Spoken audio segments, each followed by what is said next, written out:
Here we go again. I'm going to record it again because my dad called in the middle of the last one and cut it in half because that's what he does. He cuts my life in half. I'm going to try to refrain from telling you a big part of my life, which is my frustration with my father and the way he treats me. Let's pass on that. Let's zen it out, shall we? So, here we are. Chapter 18. Sorry, I'm chewing gum. Not anymore.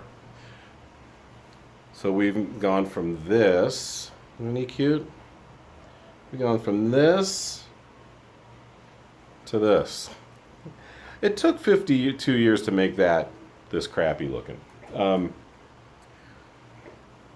Just happy to be alive, man. I'm glad you guys followed this. Those of you that did, excuse me, my eyes are hurting today. I think the allergies are kicking in.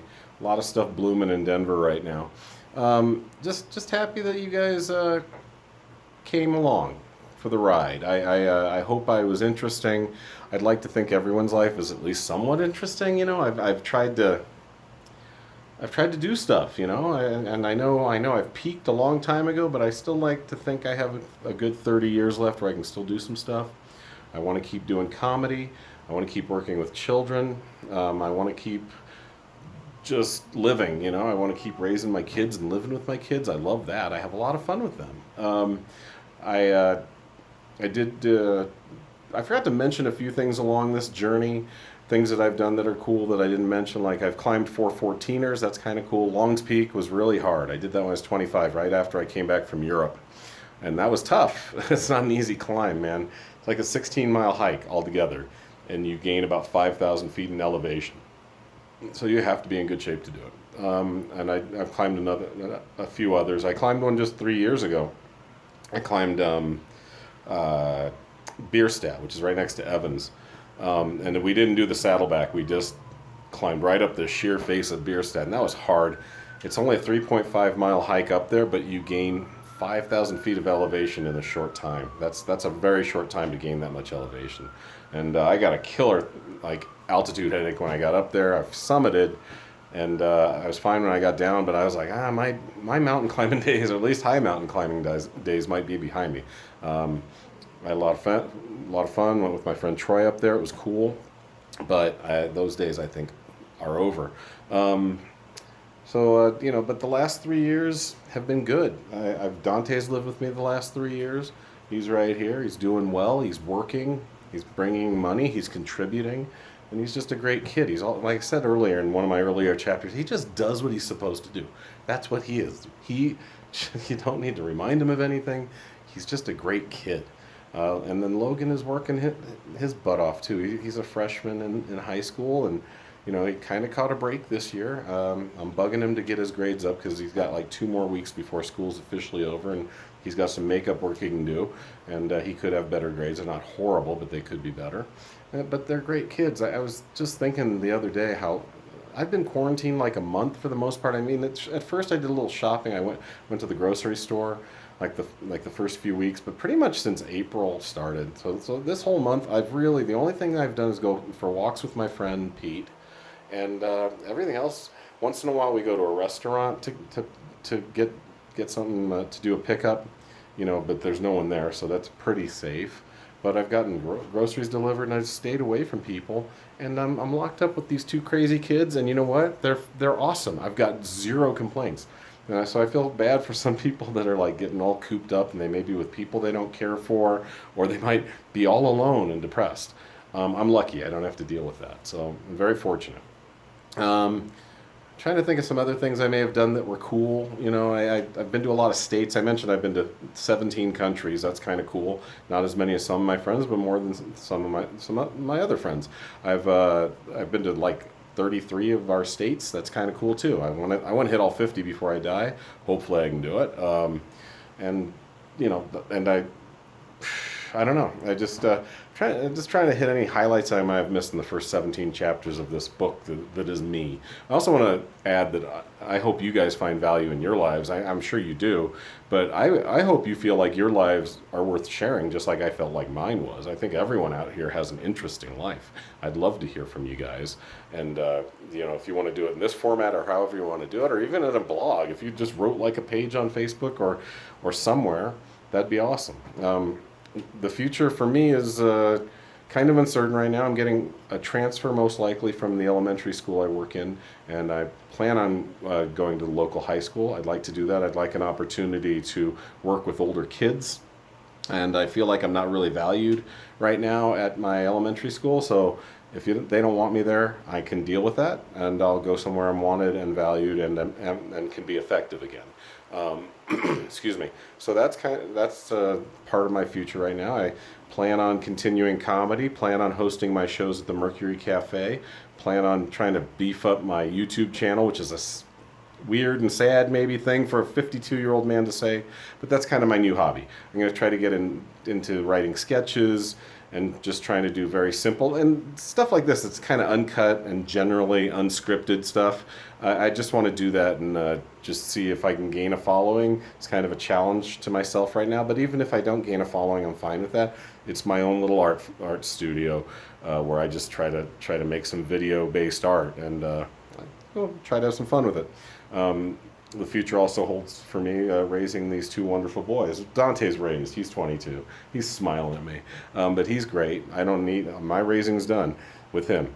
He, because of his autism, we don't know if he'll be independent or not. That'd be great if he can, but I think he'll always need some help. And I'm glad to stay with him as long as he wants to stay with me. I'm so happy to have him. He's the best roommate ever. And Logan, I still got at least a few more years of him. He's a freshman, like I said before. He's got at least 3 years of school, and I like him too. They're just, and I'm not bragging. This is just I just happen to like, not happen to. I mean, I love and like these boys, and it's been so far it's been a pretty good quarantine. What else is there to talk about? Oh, I did mention this in the video that got cut off because my dad called in the middle of it. That's why I'm redoing it. I was talking about stamp collecting. It's something I've done for a very long time, and I didn't mention it in any of the videos. It's a nerdy, dorky hobby.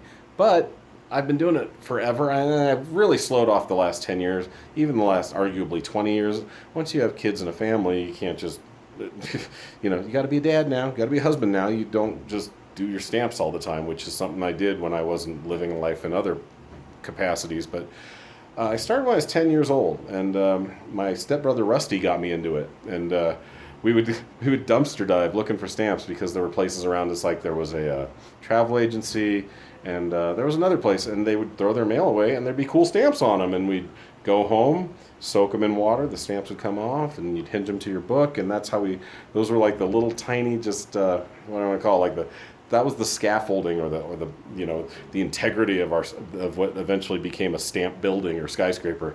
I got lucky. Rusty, I think, eventually gave me his stamp collection. My friend Bill Turner gave me his. People just got tired of doing it. And then in the 80s, when my Grandpa Corelli died, Giovanni died, he gave me his. I didn't even know he had a stamp collection. My grandmother gave that to me. My Grandma Mary gave me that stamp collection. Had amazing stamps. A lot of European stamps, a lot of World War II and World War I era stamps, and so that was awesome. And then in the 90s, my stepfather's father died. His name is Russ as well. He's Russell the First, and my stepdad's Russell the Second, and then my stepbrother's Russell the Third. And luckily, Russell the Third had a daughter and didn't put the fourth on that poor kid, so that was nice. So I inherited his stamp collection as well, which is, as far as I can tell, pretty valuable. There are amazing stamps in that. There are Revolutionary War era stamps. So there's some really cool stuff in there. And as part of what I do, I don't want to go on too long about my stamp collection, but I will end with this because it's kind of a funny story when it comes to stamp collecting and how just sometimes honesty may not be the best policy. My ex-wife and I went to see Second City because they tour, the comedy like improv group, Second City, and they were here. I think it was our 5th anniversary, and we went and saw him. We had front row seats, and it was kind of a small little theater. I think it was in the DCPA, but it was one of the smaller theaters. I want to say it seated maybe 200 people, maybe a few more than that, but it was pretty small. It was like maybe 10, 15 rows deep and like 15, 20 across. And we were in the front, dead center, and I just knew, I was like, oh, we're going to get picked on because that's what they do. And eventually we did. And the sketch was a woman like playing this like, this soothsayer, fortune teller type, hippy dippy.